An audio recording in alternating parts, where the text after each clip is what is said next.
Salam, salam la famille Outsider, on se retrouve encore une fois pour une nouvelle vidéo et franchement, toute honnêteté, aujourd'hui on va parler de Kylian Mbappé. Pourquoi? Parce qu'à mon humble avis, je trouve ce cas-là très intéressant. On va être honnête, aujourd'hui Kylian Mbappé est en train de rentrer du Cameroun, ou du moins ces derniers temps, il était au Cameroun. Un beau voyage, un petit voyage, je dis, qui lui a permis de retourner aux sources, un voyage culturel, un voyage humanitaire, un voyage en tout cas qui ne peut être que positif pour le petit. Donc ça c'est une chose de casé. Le petit, il y a quelques jours, il était en vacances, tranquillement posé. Il était où? On va être sérieux aux États-Unis. White Party, Kim Kardashian, que des stars, des Jay-Z et tout. Mbappé était là-bas sans aucun souci. Mbappé est capable aujourd'hui d'être dans tous les milieux possibles. C'est un boy qui est versatile. J'appelle ça un politicien. Aujourd'hui, le Kylian Mbappé, c'est un joueur de football. Cependant, cet été, il est en train de prendre toute l'attention. Je dis bien, il est en train de prendre toute l'attention. On se pose des questions à savoir, va-t-il rester au PSG ou va-t-il partir du PSG? Mbappé nous a dit que son contrat arrive à échéance en 2024, donc du coup dans un an. Donc du coup, dans 6 mois, il peut signer gratuitement là où il veut. Donc le Paris Saint-Germain est dos au mur. Et c'est là où je trouve ça intéressant. Parce que pendant que Mbappé est en vacances, c'est la panique au PSG. Il n'y a que Paris qui parle. Le boy ne parle pas. Il est serein, franchement, il est en vacances, il est tranquille, il est posé, il fait ses activités, il n'y a aucun souci. Il est avec les Francis Ngannou, il a mangé le ndolé, très bon plat, franchement, un de mes plats préférés. Franchement, j'aime bien le ndolé, c'est trop chaud, c'est trop bon, c'est trop bon, franchement. Mbappé est allé manger le ndolé, je ne sais pas s'il connaissait, les miondo, tout ça.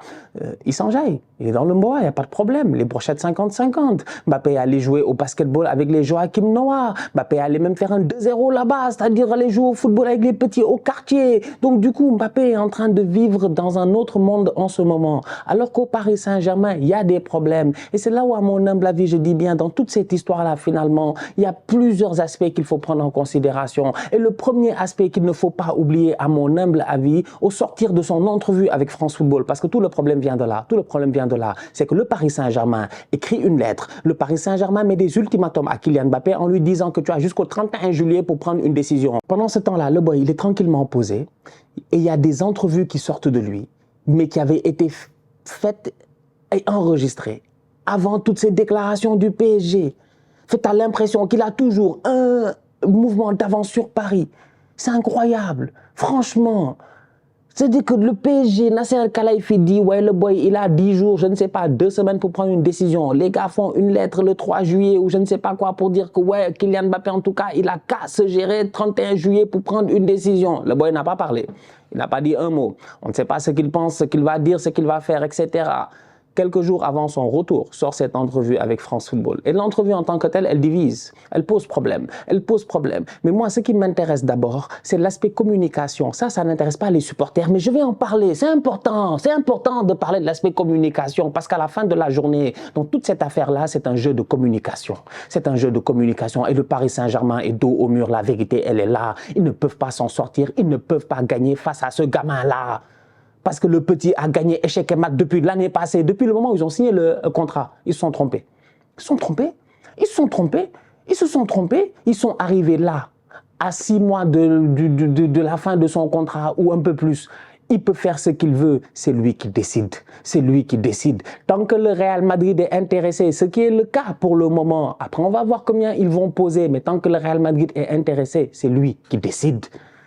Il n'y a pas de 31 juillet, de 32 juillet ou de 33 juillet. Mais qu'est-ce que le PSG peut lui imposer aujourd'hui réellement, strictement? Qu'est-ce que vous allez me dire? Que s'il ne renouvelle pas son contrat, vous allez le mettre sur le banc, capitaine de l'équipe de France. Kylian Mbappé, c'est que franchement, pour la paix dans le monde, je dis bien pour la paix dans le monde, mais ça j'ai envie de dire, c'est comme... c'est comme... Comment il s'appelle? J'ai oublié son nom. C'est comme l'autre cousin de Poutine, le russe, là, il est venu, il a mis un coup de pression en 24 heures. Les gars, c'est la même chose en fait. Il y a des gens, tu ne remets pas des coups de pression. Vous allez mettre quel coup de pression à Mbappé? Ouais, non, le 34 juillet, si tu as on s'en fout en fait. Le petit, s'il ne renouvelle pas, la saison prochaine. Il joue. Tu ne veux pas d'un Mbappé qui vienne. Mbappé n'est pas votre copain. Tu ne veux pas d'un Mbappé qui vienne, qui soit fâché. Parce que Mbappé, il parle. Tu sais, il y a des boys, ils sont fâchés dans le silence. Kylian n'est pas fâché dans le silence. Kylian, s'il est fâché, il va parler. S'il est fâché, il va parler. Et s'il parle, il va créer des problèmes à ce club-là. Et à un moment donné, les supporters vont vont être dans un dilemme. Ils vont devoir choisir entre Mbappé, entre le club, tout ça. Donc, le PSG ne peut rien faire, en fait. Je ne sais pas pourquoi ils font les malins. C'est parce qu'en termes de communication, moi, sur ce cas-là, pour moi, ils ont déjà perdu. Je trouve ça très grave. Un grand club comme ça, en fait, ils se sont fait avoir. Le boy a gagné. Le boy a gagné. Le boy, il reste, il renouvelle s'il veut. S'il renouvelle, vous allez le payer l'argent qu'il veut, tout ça, etc. Si vous le vendez, tant mieux, vous allez gagner. Mais lui, je pense qu'en termes de porte de sortie, normalement, vu le cheminement, les performances qu'il fait, quand même, Kylian Mbappé, c'est quoi, 54 buts cette saison? Il est à quoi, 2-3 buts de Haaland? C'est incroyable. C'est parce qu'il est à Paris. En fait, même dans l'entrevue, il le dit. En fait, dans l'entrevue, moi, il n'y a rien qui me choque, hein.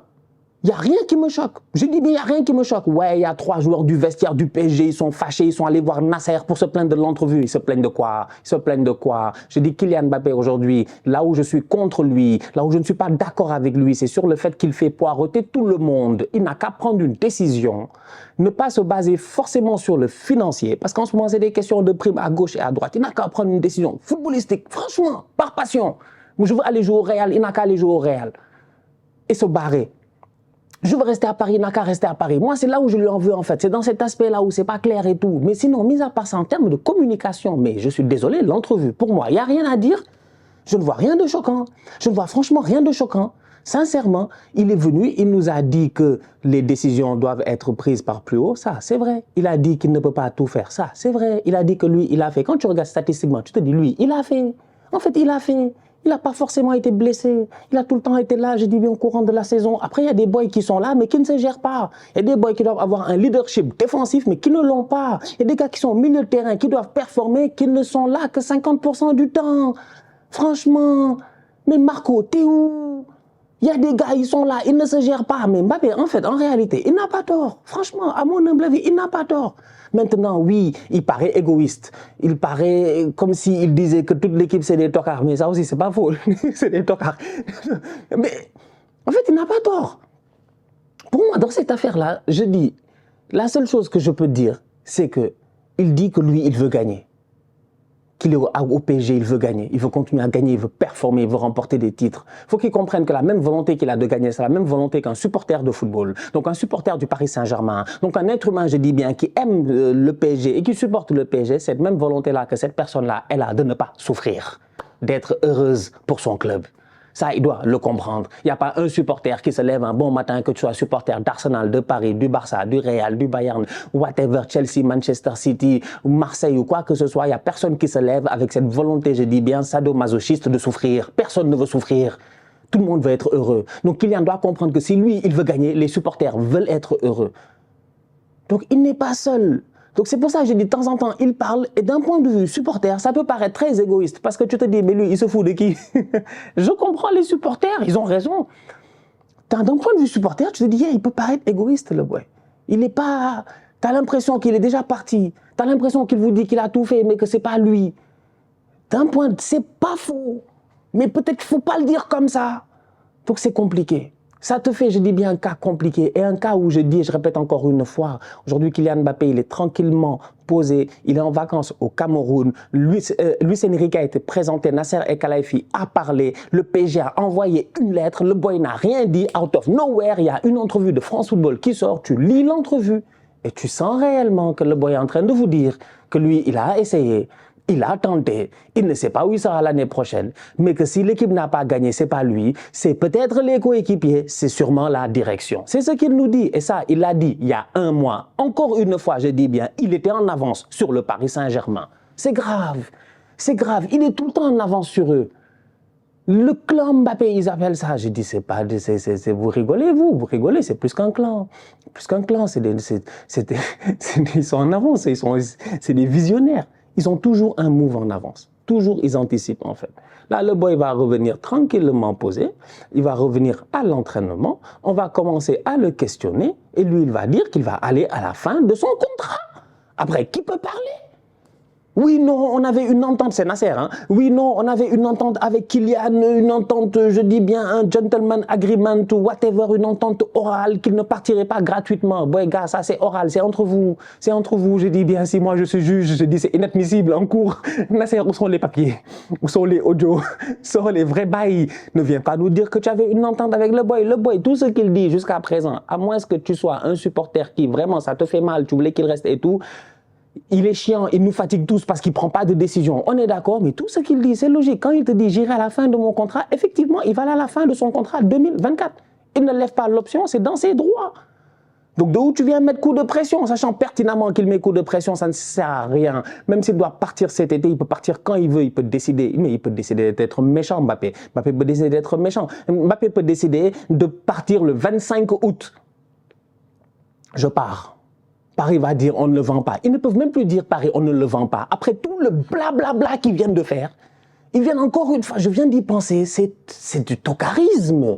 C'est du tocarisme. Comment est-ce que le PSG peut se permettre aujourd'hui de refuser une offre du Real Madrid de 90 millions, 95 millions en date du 20 août? C'est pas possible, ils peuvent pas. Ils peuvent pas, s'ils le refusent, on va dire, mais Paris, ils se foutent de qui? C'est pas le même Nasser qui est venu il y a quelques jours pour nous dire qu'il ne va pas laisser le boy partir gratuitement, que quoi qu'il arrive, il faut qu'il récupère de l'argent, parce que c'est un grand joueur, parce qu'un grand joueur ne quitte pas, je dis bien, son club, son pays, comme ça, gratuitement. C'est Nasser qui a parlé. Donc, du coup, ce qui veut dire que dans quelques semaines, n'importe quel club est admissible à venir faire une offre un tout petit peu à la baisse parce qu'on approche de la fin du contrat de Mbappé. Ils ne pourront pas refuser.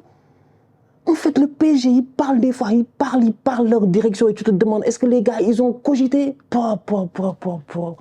Je vous dis que dans cette histoire-là, il y a deux parties. Moi, ce qui m'intéresse, c'est la partie communication. Je dis, Mbappé a gagné face au Paris Saint-Germain, le clan Mbappé, Faiza Lamari, excusez-moi. Si je ne me trompe pas, c'est bien ça. Wilfried Mbappé, je dis bien, ils ont géré le cas, ils ont anticipé, ils ont fait House of Cards.